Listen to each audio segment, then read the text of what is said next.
Good evening from Bucharest. It's John Florescu here, and I'm delighted to be here again. These conversations, as you know, have been focusing mostly on the Ukraine, and I'm joined tonight by Sergiu Celac, who was Foreign Minister of Romania, Ambassador to the UK, and he is now Chairman of the New Strategic, or Honorary Chairman of the New Strategic Center here in Bucharest. He has been an active diplomat and an engaged participant in the diplomatic discussions in Europe with colleagues in London and Germany and France and in the United States as well. So if I may welcome you, Mr. Ambassador, and thank you for joining us. Thank you.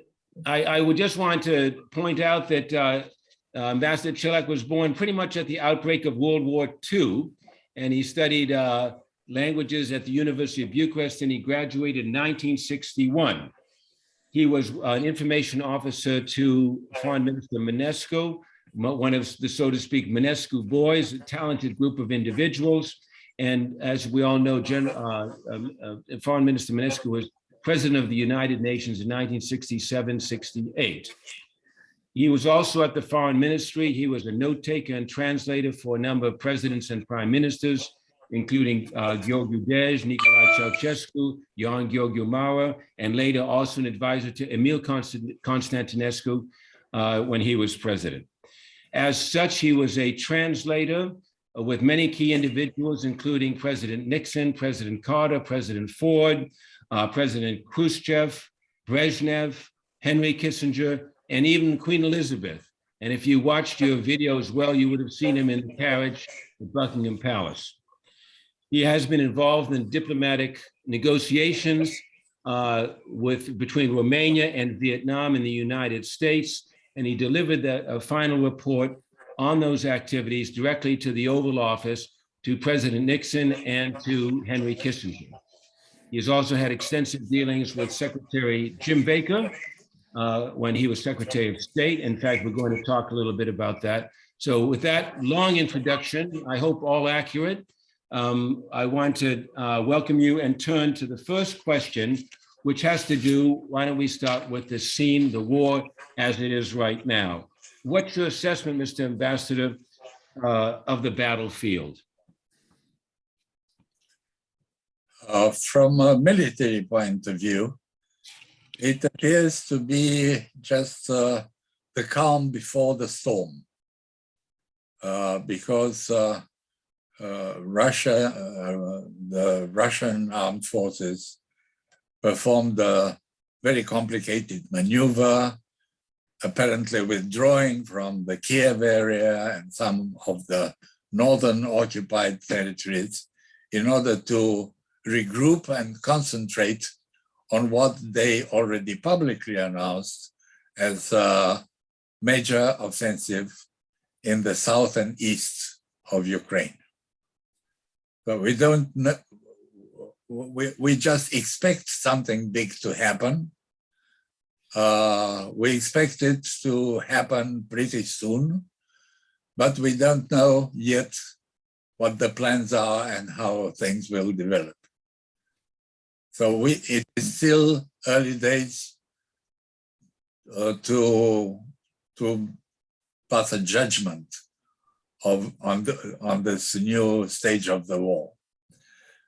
In the meantime, the shelling and bombing of Kiev and other major cities has continued, with a growing number of victims mainly from the civilian population. Let me ask you this. We have a new general that was appointed. Everybody's commenting on this new general who seemed to win some credentials from his time in Syria. What's your, do you think that Putin is very much directing this engagement? Do you feel he's very much on top of it or isolated, as some people have speculated so far?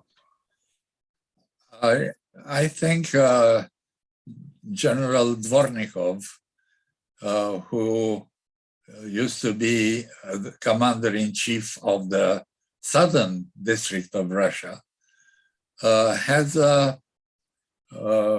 pretty good reputation as a military man, as a soldier, in the sense that he doesn't make many mistakes. He's known as an outspoken person who is not shy to tell the truth to the higher up. This is not necessarily a good omen for the Ukrainian side. Actually, the mistakes and simply blunders which became obvious in the early days of the war, the discrepancy between planning for a blitzkrieg and ending up with a protracted war of attrition, this is not necessarily a compliment for the Russian general and political leadership. Now, about President Putin being accurately informed or not, it is not for me to be the judge of that, because we don't have that much access. But it certainly appears to be so. Yes or no? Have the Russians given up on Kiev, effectively trying to? Is that pretty clear in your mind? No, I think that they master the art of keeping everybody jumping until the final decision is made, and actually the guns begin to roar. So it's early days. I can't say, but they have certainly the possibility, and they have the maps, and they have explored the terrain to return to the siege of Kiev if President Putin feels like it. And so, in terms of trying to keep all options open, I guess they haven't either given up on the option of trying to remove Zelensky himself. This is a tall order. I think that we have all learned no longer to be surprised when it comes to Ukraine. The first surprise was the staunch resistance put up by the Ukrainians from day one. Nobody expected that. Not in the West, and certainly not in Moscow. So this one was one of the big surprises. The second surprise was the unusually stark ignorance of the facts on the ground,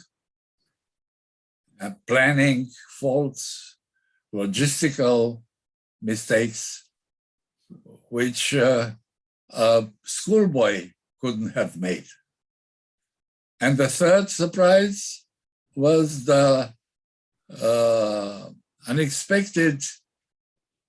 unexpectedly quick and solid unity of the West as a whole. And I don't mean only the transatlantic link between Europe and the United States, but we also have Japan on board. We have Australia. People in remote countries are sharing the analysis and the forecasts of produced by our side, by NATO, by the European Union. So the solidarity is one big surprise and a huge gain for the West. You talked there about the miscalculations of the West, and one miscalculation I would say is, of the Russians is the miscalculations of us on the Western side. And if we wind back to the time of January, when we saw columns of army and personnel carriers and tanks and so forth, almost every Western expert, so from what I could say, felt that this was an easy run and they'd rout them away in 2 weeks. Is there also an issue with Western intelligence in terms of understanding what was at play? I think that the Western intelligence, the US intelligence in particular, have opened a new page in what intelligence is supposed to be about. The fact that from the very first week of the Russian invasion, the American intelligence organizations have been keeping a steady flow of information to the public, and certainly primarily to the leaders of the Western world, actually changed the order of battle and produced a spectacular win for the West in one area which was considered to be Russia's strength and the Western weakness, the information war. I think the West, with the United States in the lead, has been a winner in the information war for the past 6 weeks. That's an interesting point, and I see that point. I want to, at this point, just wind back a little bit. You wearing your hat as a historian, diplomat, and also as a neighbor of Ukraine. How Russian is the Ukraine, after all? Well, I won't go into a historical dissertation on the subject because there are various interpretations of history, largely shaped by the Soviet view of its own Russian history, at the expense of the history of the many peoples forming the Soviet Union at that time and Russia today. What is really important is that whatever the historical precedents might have been, Ukraine is now a full-fledged nation. And it is the Russian invasion and aggression and land grab that made quickly but solidly Ukrainians and Ukraine as a state, they made it into a real modern European nation. In 2008, and I imagine you might have been in Bucharest, there's a famous NATO meeting in Bucharest in which Georgia and Ukraine were not allowed to join the membership plan. They got a no, but it's not a flat no. And the official text said that these countries will become members of NATO. Now, just sort of being a contrarian here, do you think that that comment further encouraged Putin's view of the West encroaching on the homeland? Don't blame it on either the United States or a country like Romania, because we were both strongly in favor at that time. But it didn't work out. And Putin was able to persuade or intimidate or simply scare some of our colleagues in Western Europe to be more sort of pussyfooted about this particular matter. I think that if the decision would have turned differently at the NATO Bucharest summit, then perhaps we wouldn't have had a war with the Georgia and especially Ukraine as members of the alliance, and therefore subject to Article 5, one for all and one and all for one, and the aggression could have been precluded. But that's past history. We have to deal with something totally different now. Speaking of history, you know Jim Baker, and you knew and met him on many occasions. And there's a famous comment, apparently, and it's sort of a bit foggy, that Jim Baker hinted to his counterpart that the U.S. had no plans to push further east to corner Russia. It's kind of rolled around in diplomatic circles for some time. What's your take on that comment?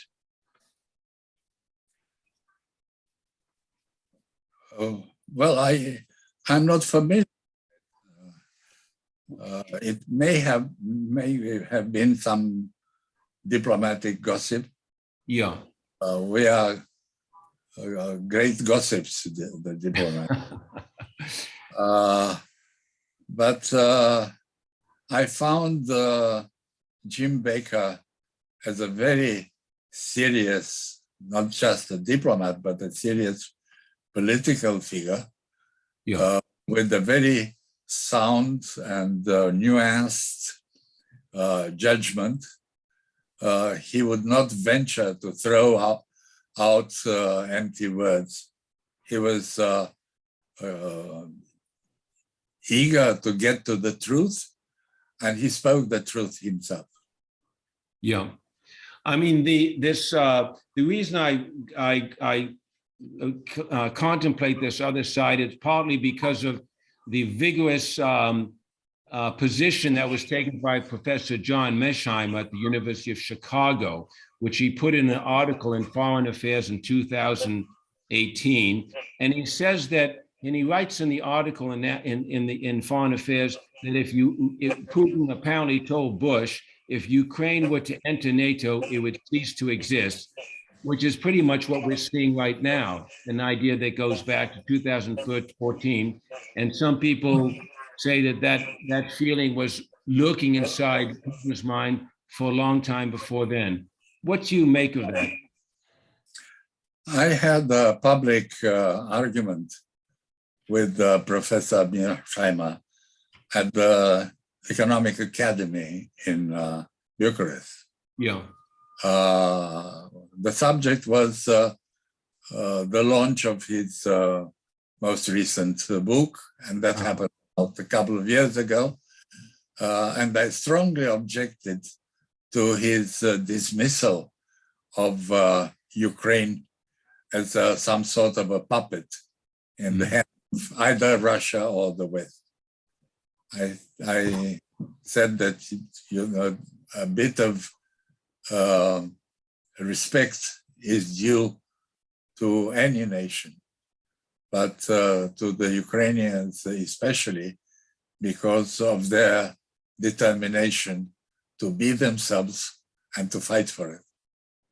Let me go to Putin's motives, and I think it was Fiona Hill, a foreign policy expert in Washington, who recently said that the Russians saw this incursion as a kind of entry they did in Hungary in 1956 and the Czech Republic in 1968. And that was sort of the idea behind entering Ukraine.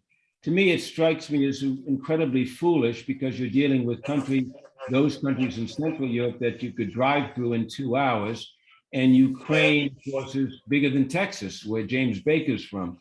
What do you make of that as some possible motive that prompted this incursion into Ukraine? That somehow we're dealing with almost like a satellite nation. Well, that has been a constant item on the Russian official talking points. Mm-hmm. Dismissing Ukraine as an entity, but certainly not a nation, and not a modern grown-up state. Mm-hmm. And this was the issue we crossed swords with Professor Mearsheimer 2 years ago. So it is a page from the Russian playbook to to introduce doubts about the ability to take independent decision of states which are smaller than Russia. And Ukraine, though a huge country, is still smaller than Russia. You were saying earlier that we can expect hard days ahead, a lot more violence, probably a lot more refugees here in Romania. But then sometimes when you listen to the to the Defense Department, John Kirby, the message coming out of there is, the Ukrainians are doing a fantastic job, that some say, even goes so far as to say, in the long term, this war is over. The Russians don't have the men, they don't have the equipment, they don't have the supply lines, they don't have the morale. The sanctions are going to start bearing down. What do you make of that, if you want to call it happy talk, or that optimism? Well,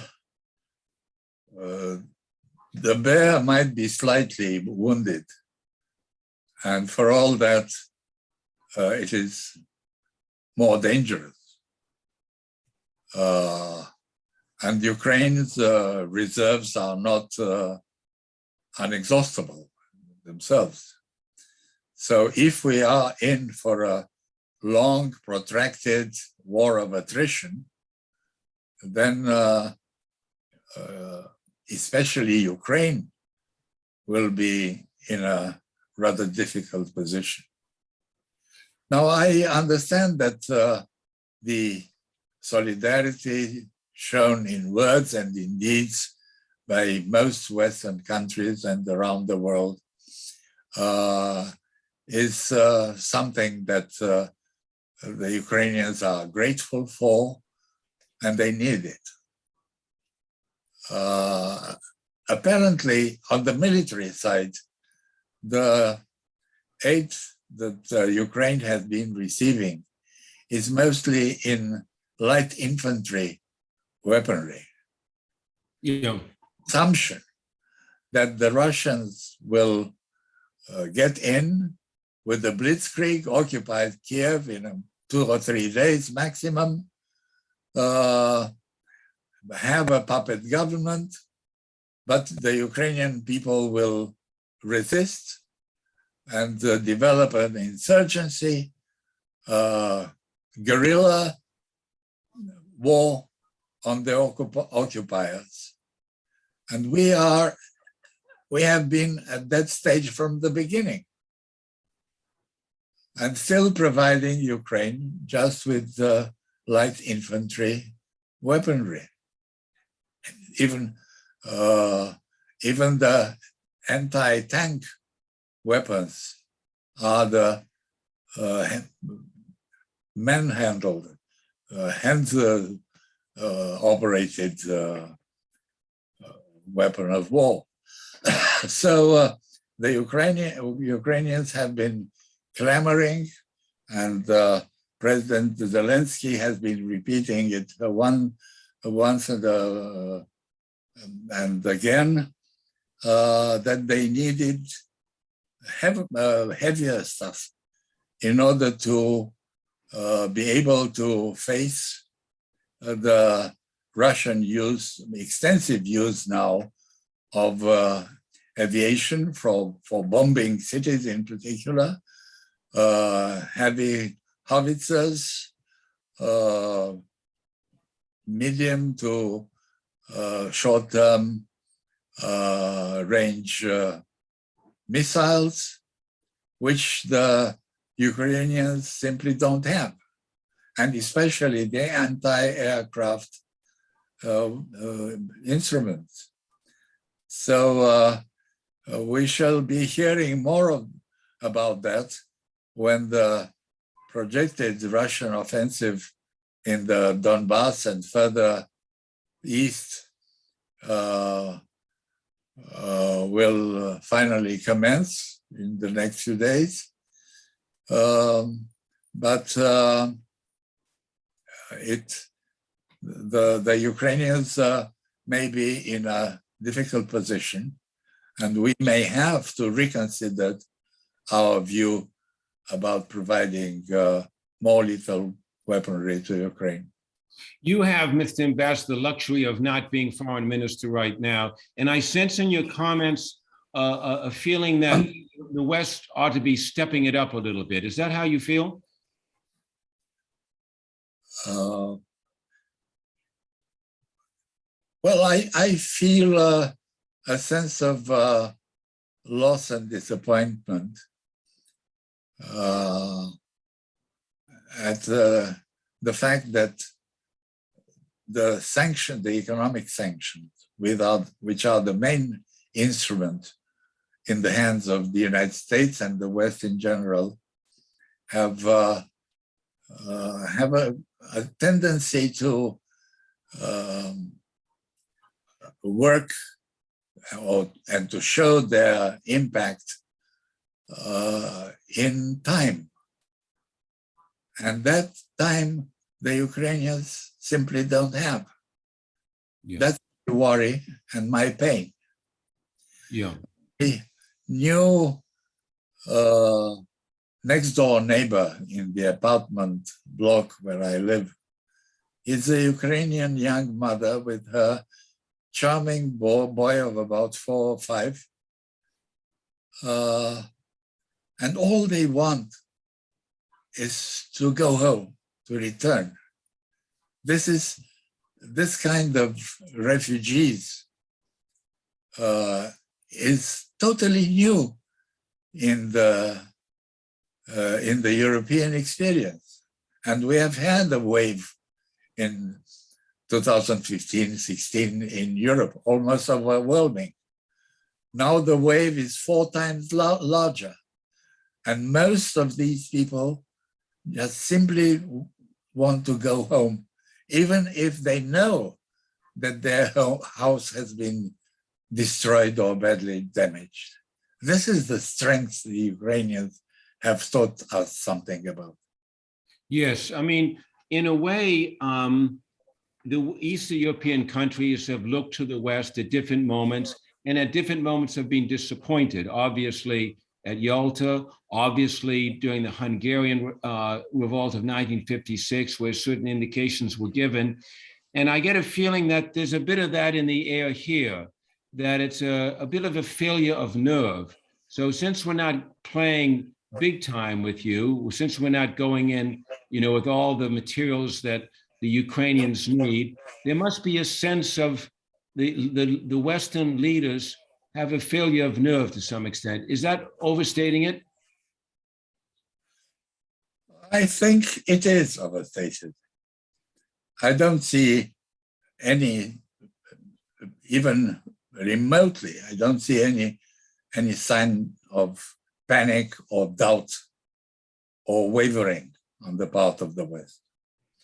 And probably the best example is the turnabout by Germany. Who could have imagined even a month ago that Germany is going to supplement its defense budget by 100 billion euro, or to give up on Nord Stream 2 pipeline after sinking about 11 billion euros into it. Yeah, but as you say, there is hope for the best, for the West. But going back to the point you were making is that all this may be too late. I mean, we know that the receipts from natural gas, I have the figure here somewhere, is a fantastic $314 billion expected this year. Well, that pretty much must blunt the sanctions. You're saying the sanctions will take a while to kick in. Well, even if while they're kicking in, the Russians are going to the bank collecting on those revenues.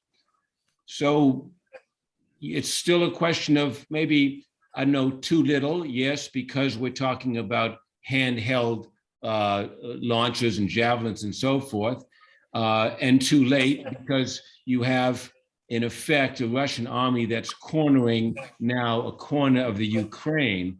So it may turn out in this very interesting chess game that the Russians have a stronger hand than we suspect. Ironically, this preference to give the Ukrainians light infantry weapons, and that's it, may turn to be more of a blessing than a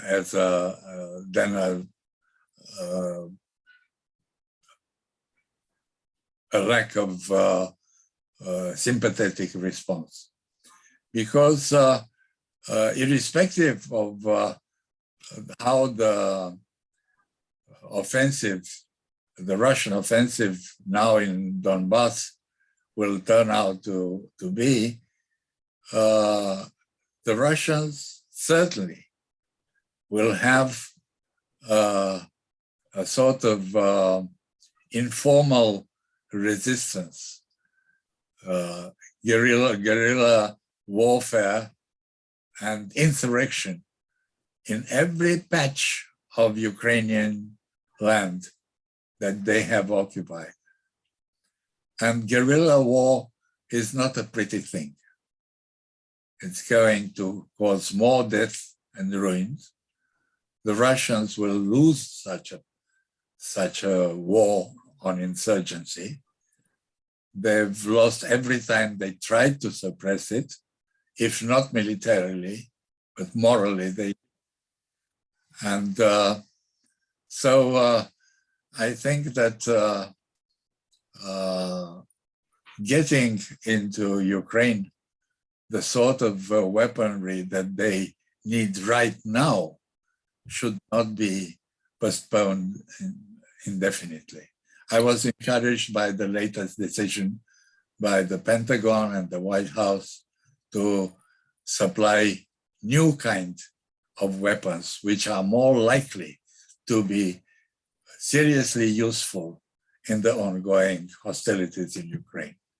Speaking of the United States, when President Biden was in Poland a couple of weeks ago, they announced quickly thereafter that they'd increased troop levels to about 180,000, I think, from Estonia all the way to Bulgaria, and I think there was 70,000 for Romania.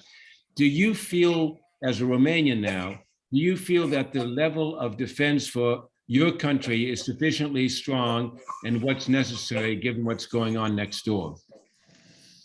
Well, if you ask any Romanian general or admiral, they will certainly say, no, it is not enough. But we have come a long way in Romania and in other former Eastern Bloc countries in reshaping and modernizing and re-equipping our military. Yeah. We now fly F-18s, and we are planning to buy F-35s. We are co-producing with General Dynamics modern, state-of-the-art armored fighting vehicle. Yep. We have Patriot missiles. We have an Aegis on-shore battery, very modern anti-missile weapon.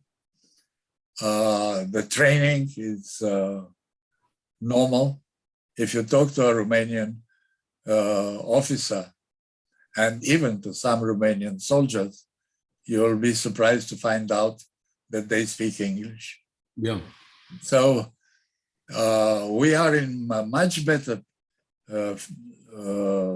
shape defense-wise than we were even 2 or 3 years ago. NATO membership has helped a lot. Tell me, a few weeks ago, you in Bucharest, I was in Bucharest, there was a palpable unease about what could happen in this war, maybe 5-6 weeks ago, a certain fear. And many Romanians I know were thinking of leaving the country, driving west. What was safer? Was it Turkey? Was it Greece? Was it go straight for Spain? Do you think that that unease has abated somewhat, that it's lessened somewhat in the last 4 weeks? Certainly, I think that was a bit of a scare, but I don't feel, and in my contacts with friends and simple acquaintances, I haven't encountered a sort of a tendency which may or eventually turn into a stampede. Mm-hmm. On the contrary, I think that the behavior of the Romanian average person and average family in relation to the flow of refugees from Ukraine, and there have been up to now more than 650,000 and growing. And the simple human kindness and friendship that most Romanians have shown, unlike the reception given to some emigres from the Arab world or from Africa, is mainly due not to a certain affinity between, say, Romanians and Ukrainians, but rather to a feeling of admiration and respect to towards the kind of resistance and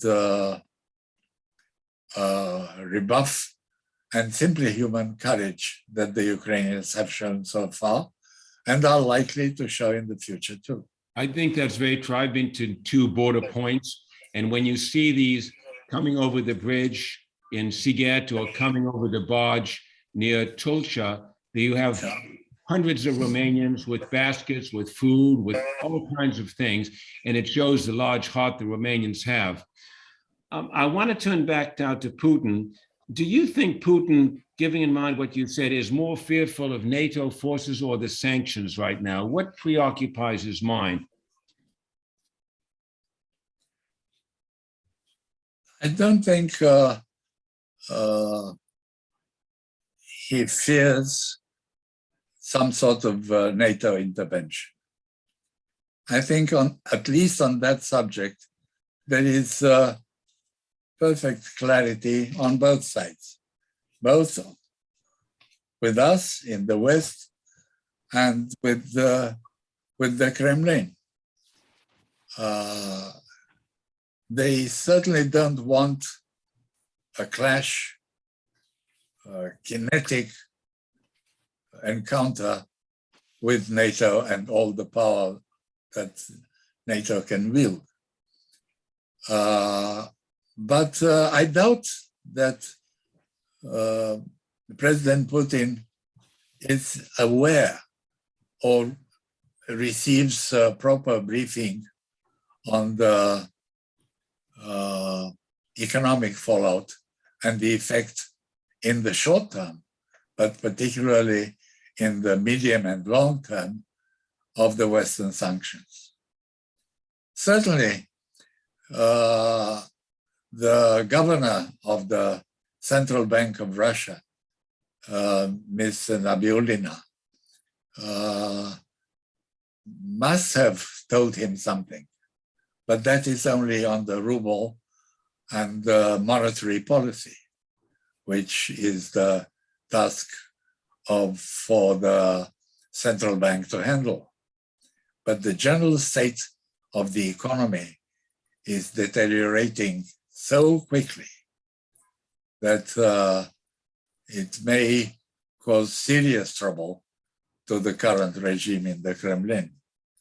I don't want to exaggerate, to be too optimistic for our own good, but the sanctions are working, and the quicker the results are shown, the more likely will be a reaction against the wrong and irresponsible politics of the current Russian leadership.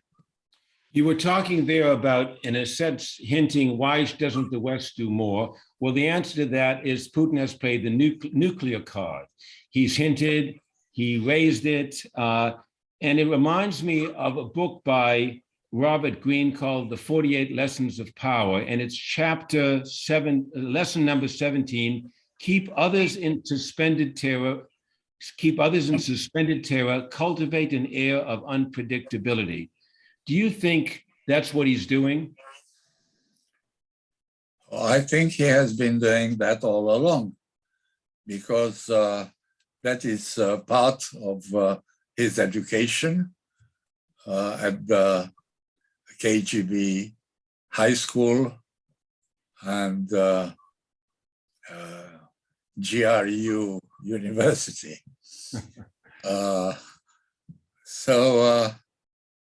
It is not only him, but the whole political entourage in the Kremlin and beyond is likely to follow the same kind of philosophy. You sent me an article a little while ago about the people who actually influence Putin. You said it wasn't the oligarchs, but there are 3 or 4 people that really have a big say. Tell us a bit about who those people are, or what you know about them. Well, there is very little that transpired about the individuals involved. One of them certainly was, up to a point, up to 2 years ago, Surkov, who actually wrote some of the familiar Putin's talk on various occasions, and who certainly was an advocate of of the restoration of Russia's greatness, especially by taking on Europe. I don't think that President Putin's mind has changed on that particular subject since his Munich speech at the European Security Conference in Munich.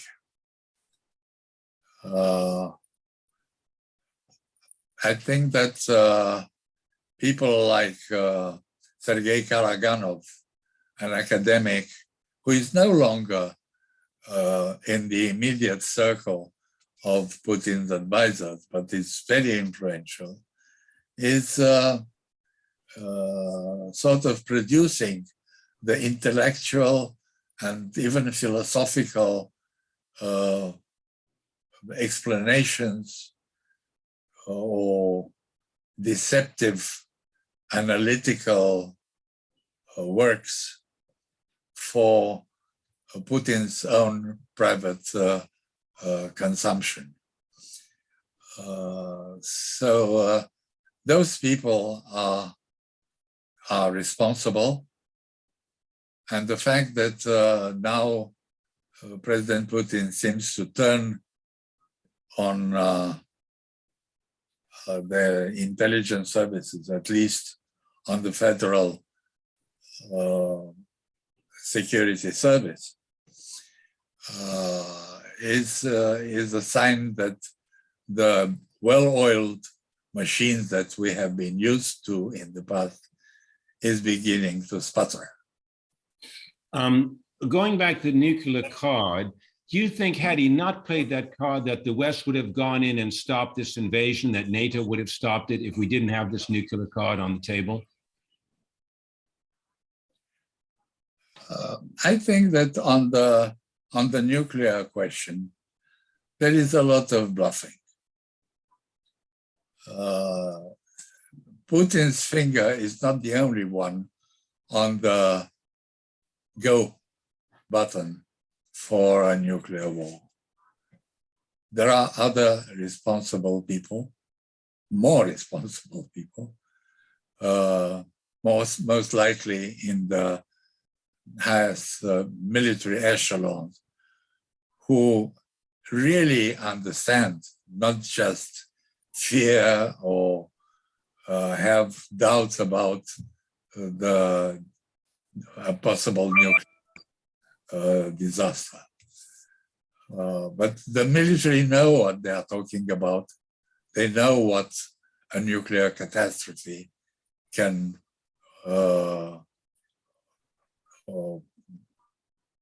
produce for the world and for Russia itself.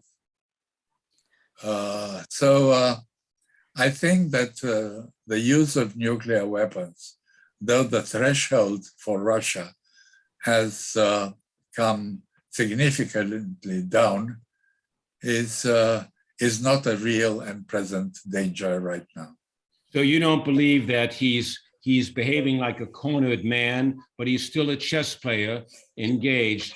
Now, speaking as a chess player, what does Putin have to give up, and what does Zelensky have to give up in order to come closer to a peace?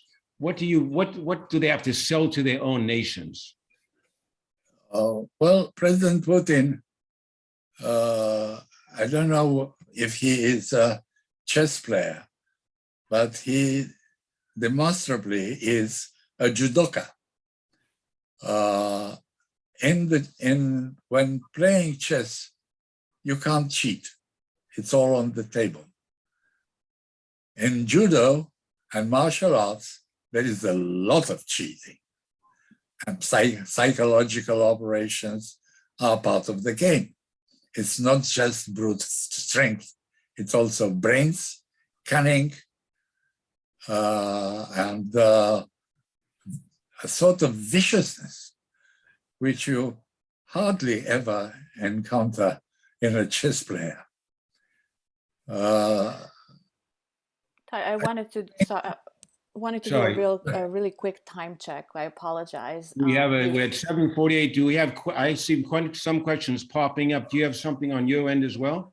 Yes. Okay, we'll take a couple of questions, Sergiu, not to interrupt you, but just to get another voice replacing mine. So what do you have there, Raluca? So we have Radu Tudor asking on Facebook, will Putin launch an attack on a NATO country? And the second question, how will the war in Ukraine end, if it'll end? What is the second one? How will the war in Ukraine end, if it will end? Yep. First, the first question on a potential attack, even nuclear attack by Russia on NATO, my answer is with a high degree of confidence, no. He wouldn't do that unless he sees absolutely no way out.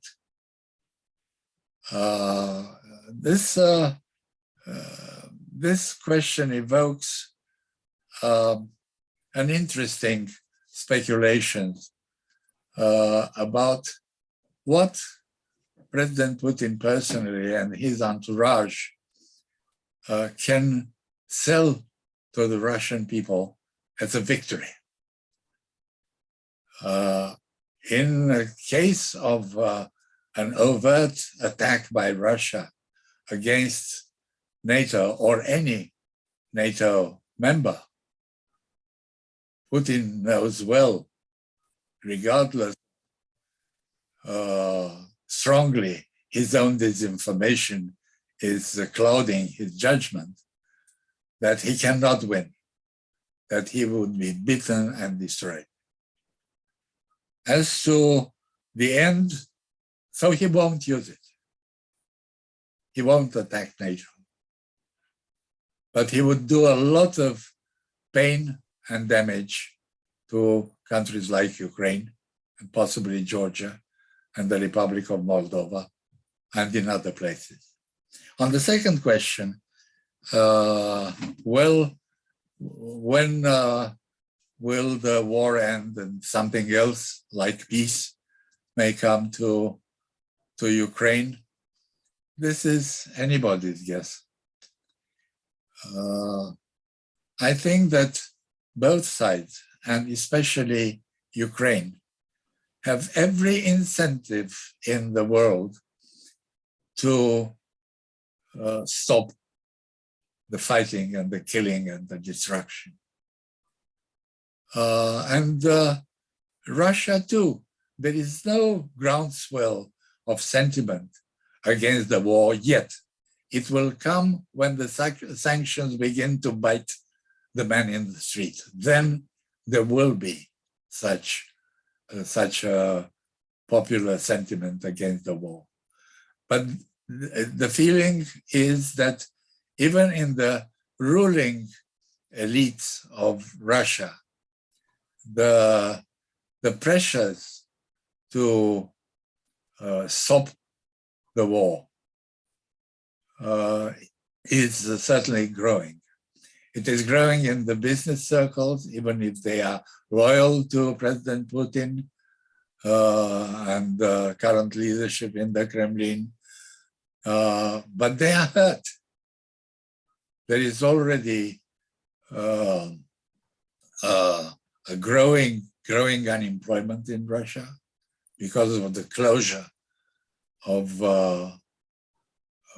factories and plants. And it is going to get worse, significantly worse. So incentives are there on both sides to put an end to it. But each of the two sides needs to explain why they made concessions, because peace will require concessions, and will maybe even be accused of betrayal of national interest. So both need some sort of victory or something that can be sold to the respective national audience as a victory. Sorry, go on, Mr. Becker, go ahead. For Zelensky, for President Zelensky, simply stopping the war is already victory.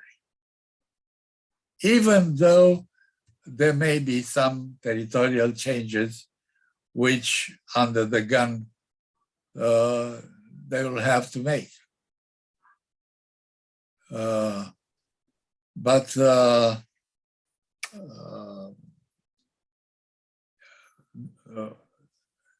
if there were a competition between who wants peace more, this is certainly Ukraine, because it is badly hurt.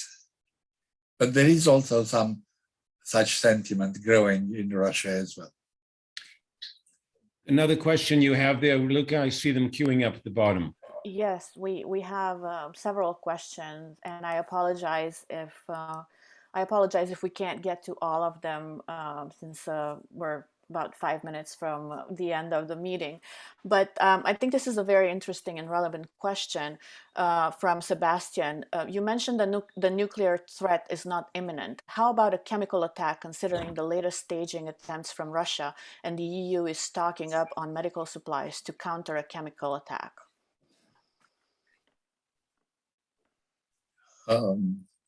I think that the use of chemical, biological, or radiological weapons is, for the moment, off the table. The fact that the West has been supplying with the Ukrainians with antidotes and detection apparatuses against chemical and biological and radiological weapons, all in the same, is a welcome precautionary measure just in case. but I think that the likelihood of actual use, battlefield use of any weapons of mass destruction is off the table. I may be naive about that. It may happen that they are actually used, but that would be the real Armageddon, the real catastrophe. Mr. Ambassador, someone pointed out that dictators that pursue wars that end in failure, I suppose that there might be the exception of the leader of Syria, Assad, usually end up being taken care of themselves, in other words, being killed. That history shows that dictators that pursue wars that fail end up being consumed in their own end. What do you think of that? Well, Brezhnev failed in Russia's war in Afghanistan, and he wasn't brought down because of that. Then Russia failed again in Chechnya, in its own territory. And nothing really happened after disaster handling of that insurgency until Putin came up and quashed it in blood. And that was the real beginning of Putin's career as and his perception as a strong hand at the right time to bring Russia on her 2 feet again. So there we are. I don't think weapons of mass destruction are going to be used unless the Kremlin is cornered very badly and has to do something demonstrative. Well, Luca, why don't you give us another question just in the last minute and we'll wrap it up. Okay, it's a little bit of a different question, but it's nevertheless very, relevant. The question is from Bogdan Lupash. How do you see a change in the geopolitical situation of Europe if President Macron will hypothetically lose a new term in France? Madame Le Pen in power. We still have 2 weeks to make sure what happens in the French presidency. But the odds and most opinion polls indicate a clear win for President Macron in the second round. So I won't worry about that too much. If it doesn't happen, we shall worry then when it happens.